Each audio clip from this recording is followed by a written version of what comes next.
Imagine stepping into an interview room for your absolute dream job. Oh, high stakes right out of the gate. Right. I mean, your resume is completely flawless, your suit is crisp, and you've spent the last, 3 days just rehearsing your answers in the mirror. We have all been there, definitely. But the crazy thing is, before you even sit down, before you even open your mouth, the hiring manager has already quietly decided against you based entirely on this hidden digital audit you didn't even know was happening. Or, perhaps they cross-referenced your profile with this sudden massive influx of AI-generated applications. The AI flood. It's so real. It is. And because they genuinely can't tell the difference between what's real and what's just algorithmic, they just default to the safest, most mundane candidate they can find. Exactly. Well, welcome to the deep dive, everyone. Today, we are building a survival guide specifically for you, the learner, on how to completely future-proof your livelihood. Which is, frankly, more important now than ever. Oh, absolutely. And we are pulling this from a single, just highly concentrated source today. It's the August 2026 edition of the Your Career, Your Future newsletter. A fantastic resource, by the way. Yeah, it's published by the Career Experts Group, or CEJ. They basically bring together these master career professionals and personal branding strategists. You're right, they really know their stuff. They do. So our mission today is to unpack their central thesis, which is that career readiness is a year-round investment. We're going to shortcut your path to being positioned for your next opportunity without letting you just drown in the absolute chaos of the modern job market. I mean, the word chaos is entirely appropriate here. If you are listening to this and you've been feeling, a persistent anxiety about the current job landscape, your reading of the room is completely accurate. Oh, 100%. It's rough out there. The 2026 job market is just this hyper-dynamic environment. Hiring is fundamentally slowed down. We are seeing highly experienced professionals deliberately stepping down to take early career roles, honestly, just for the stability. Which just pushes everyone else down the ladder, right? Exactly. And on top of that, generative AI is actively reshaping which human skills actually carry a premium. That traditional linear ladder we all used to climb, it's basically been replaced by a high-speed, unpredictable treadmill. Which is a terrifying image, but we're going to break down how to walk on that treadmill. So the CFG, they map out the strategy that connects absolute entry-level basics with advanced narrative building, and then caps it off with how you actually defend the professional identity you've just built. That defense part is so crucial right now. It really is. But let's start with the baseline, because the advice here initially sounds so basic, it almost feels patronizing, at least until you understand the psychology behind it. Right, the etiquette stuff. Yeah, they heavily emphasize things like the actual pitch of your voice, maintaining steady eye contact, avoiding text-speak abbreviations in emails, and giving a strong handshake. I mean, we all know the basics. Nobody listening to this needs a tutorial on shaking hands. No, of course not. But what's fascinating here is that the context of the AI era changes the entire equation. The CEG isn't giving you, 1950s etiquette lessons just for the sake of politeness. Right, it's not about being proper. Exactly. In a world saturated by AI-generated content, where literally anyone can use software to craft a Pulitzer-worthy cover letter or this hyper-optimized resume, the paper trail has lost a massive amount of its trust value. That makes total sense. You can't trust the document anymore. You really can't. Hiring managers are functioning in a state of constant skepticism now.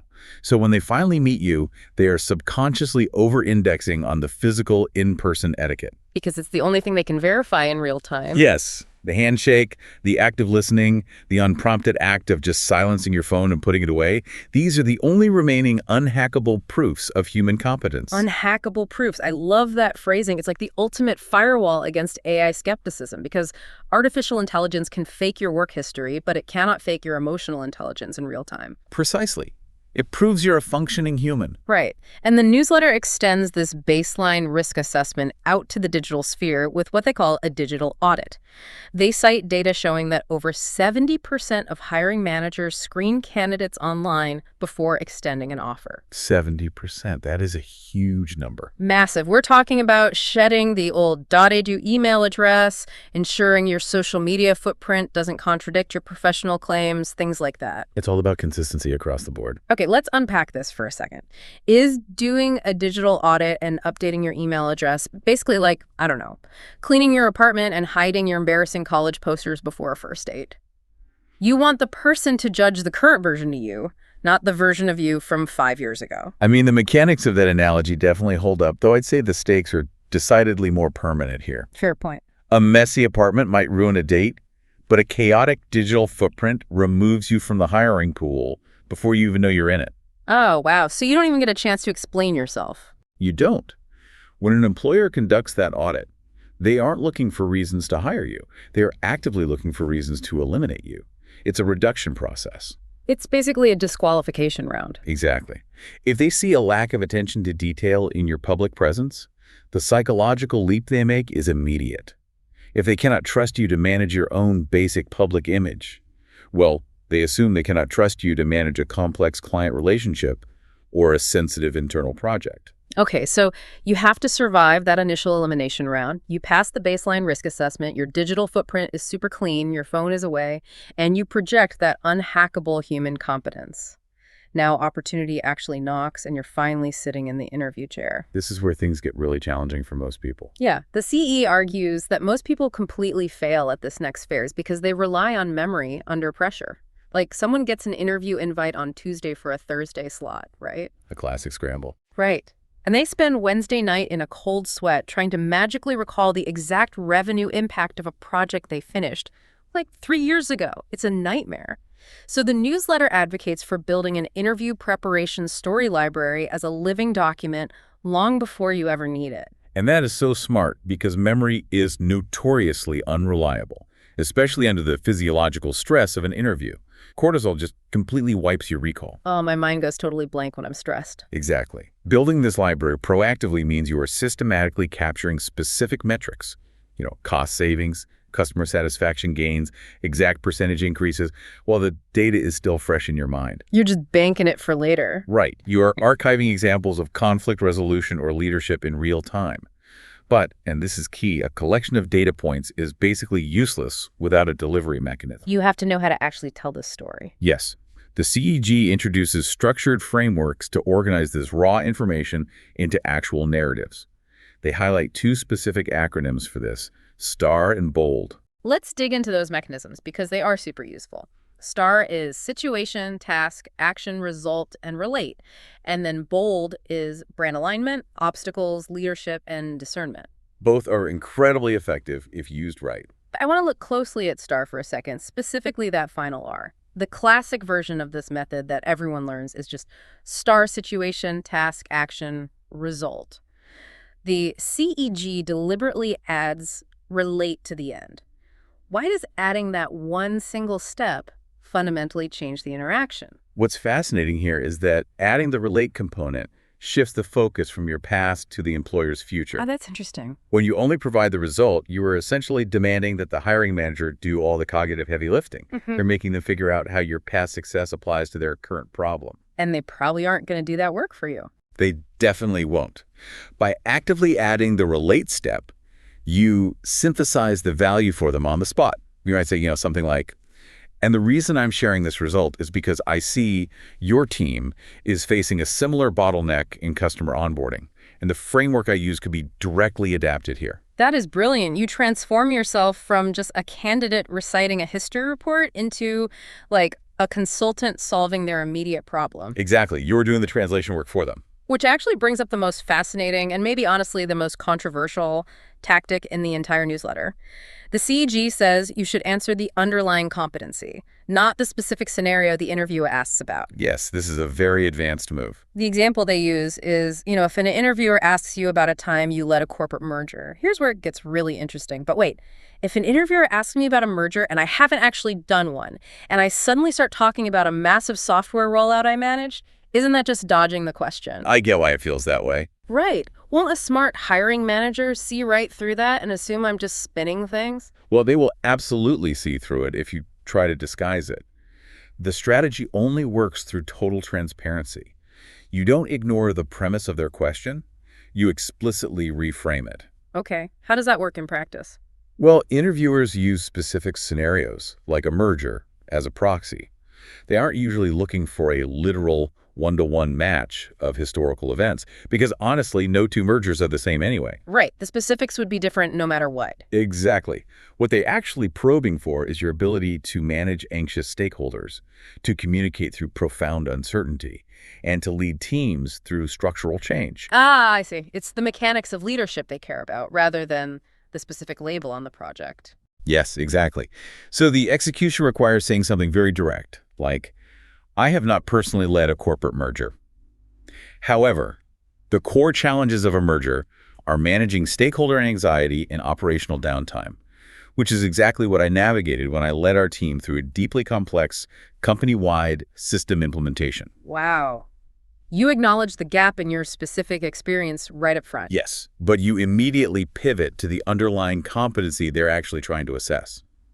Framing it this way turns a potential disqualifier into a demonstration of immense strategic self-awareness. It basically takes the concept of adaptability and weaponizes it for the interview. It's a very powerful technique. It really is. The newsletter actually includes this brilliant quote from Gan Nagpal. Success is no longer about longevity. It is about adaptability. That quote perfectly captures the 2026 mindset.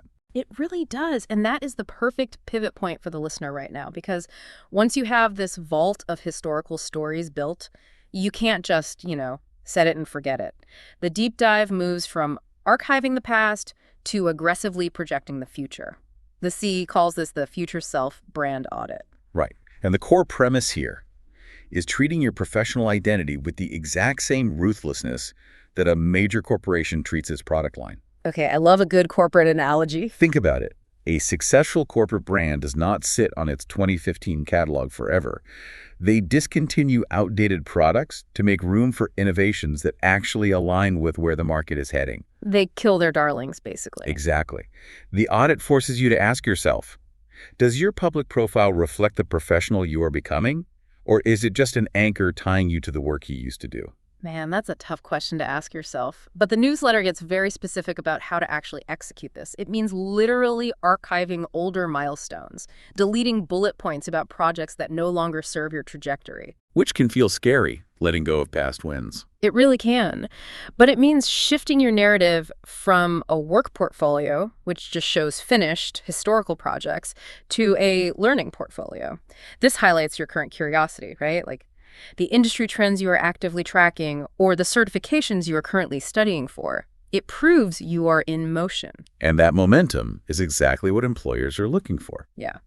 They also suggest updating your professional vocabulary annually to match current industry shifts and manufacturing brand proof points every single quarter. Like, don't just wait for your boss to give you an annual review. Go write an article on LinkedIn or volunteer to lead an internal workshop, just so you have fresh public proof of your value. It's all about taking proactive control. So updating your professional vocabulary and archiving your old wins, is that essentially like a smartphone updating its operating system? I mean, if you don't run the update, your physical hardware might be perfectly fine, but you eventually become completely incompatible with the rest of the network. If we connect this to the bigger picture, that is a perfect analogy. The interoperability breaks down. You become professionally obsolete, not because your fundamental talent degraded, but because you lose the ability to interface with the current market. You literally can't speak the language anymore. Right. By continuously evolving your vocabulary and showcasing an active learning portfolio, you fundamentally change your posture in the industry. You are no longer just a passive candidate waiting on the sidelines to be chosen. You become a player. You become an active participant in the industry's ongoing conversation. Employers see someone who doesn't just speak today's language, but is already actively translating tomorrow's. That is such a powerful shift in perspective. But there is an unintended consequence to building this highly visible, constantly updated future self brand. Yes, the downside of visibility. Right. The more discoverable you are to employers, the more visible you are to bad actors.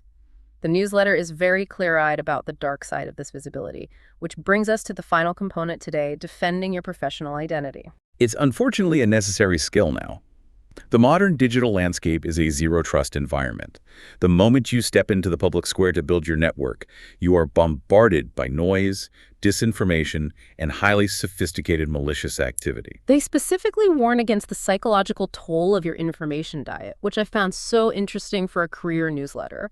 Like, the platforms are flooded with doom-posting people farming engagement by writing massive, terrifying rants about layoffs and the economy crashing. It's a huge problem for job seekers' mental health. And then there is the AI slop, you know? The endless articles generated by algorithms purely to game search engine optimization, which contains zero actual insight. If you are actively looking for an opportunity, scrolling through that junk all day will just systematically dismantle your motivation. Psychological resilience is a tangible career asset today. The CEG advises aggressively curating your inputs. You have to actively seek out hard data from verified experts and reputable institutions like the Bureau of Labor Statistics or the Wall Street Journal, rather than just relying on whatever emotional manipulation the algorithm feeds you. You have to protect your headspace. Exactly. They even recommend utilizing resources from places like the Greater Good Science Center to deliberately practice hope and maintain your mental stamina. Because the doom scrolling is exhausting, but it's passive, right?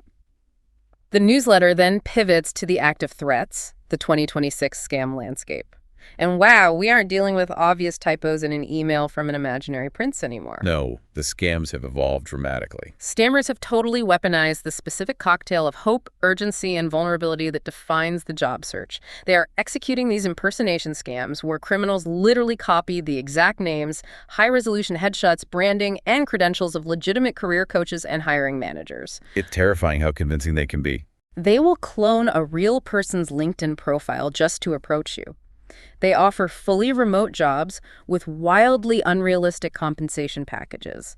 They reach out via unsolicited texts on WhatsApp or Telegram.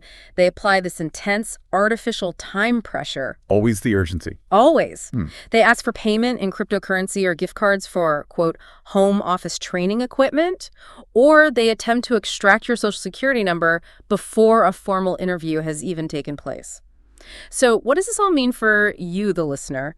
If scammers are literally cloning the LinkedIn profiles of legitimate career experts and using their actual credentials, how on earth is a job seeker supposed to trust anyone online? This raises an important question, and the uncomfortable reality is that you don't. You just don't trust anyone. You cannot assume trust based on digital appearances anymore. Trust must be independently manufactured and verified every single time. Okay, so how do we do that? If a recruiter reaches out on a platform, you do not click the link they provide in the chat. Ever. You open a completely separate browser, you navigate to the organization's official verified website, and you locate the job posting yourself. You scrutinize the email address domain meticulously. Basically, you treat everything as hostile until proven otherwise. Exactly. Furthermore, the CEG underscores that your absolute safest armor against this level of digital fraud is the analog world. Going offline. Yes. Referrals from mutual connections, real-world industry relationships, and your established human network, these are infinitely safer pathways to legitimate opportunity than any unsolicited outreach from a stranger on the internet, regardless of how impeccable their profile looks. Wow. So we end up right back where we started, really, the unhackable human element. It all comes full circle. It really does. Let's take a step back and look at the architecture we've just built. The Career Experts Group has outlined this complete system for treating career readiness as a permanent, year-round lifestyle rather than a panic-induced sprint when you lose your job. Which is how most people treat it, sadly. Right. So you begin by securing the baseline, mastering physical etiquette, and ruthlessly cleaning your digital footprint. Because human reliability is your ultimate differentiator when AI can fake literally everything else. Get the foundation solid. Then you proactively construct your star story vault, shifting your focus to the underlying competencies so you can translate your past experience into solutions for any employer's future problem. From there, you continuously upgrade your professional operating system with a future self brand audit, clearing out old data and proving your adaptability through an active learning portfolio. Showing that forward momentum. Exactly. And finally, you operate in a zero-trust environment, independently verifying every single opportunity and leaning heavily on your genuine human network to bypass the AI slop and those sophisticated digital scams. If you maintain this architecture year-round, you never have to scramble. You are permanently ready. It's an incredibly robust framework for maintaining relevance in such a chaotic market. However, looking at the sheer amount of continuous effort required to maintain this interoperability, Endlessly updating your digital operating system, carefully curating your professional vocabulary for algorithmic discoverability, and relentlessly projecting this perfectly aligned future self. It leaves us with a deeper, perhaps more troubling philosophical thread to consider. Oh, I like where this is going. What's the thread?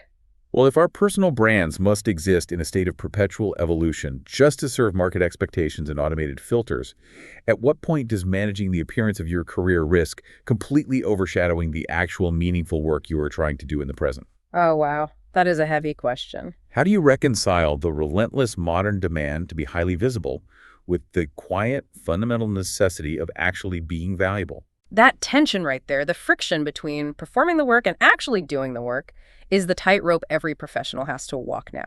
It forces you to ask if you are spending more time updating your learning portfolio than you are, actually learning. Exactly. It's a very fine line. Navigating that balance is what separates someone who is just playing the algorithm from someone who is actually building a legacy.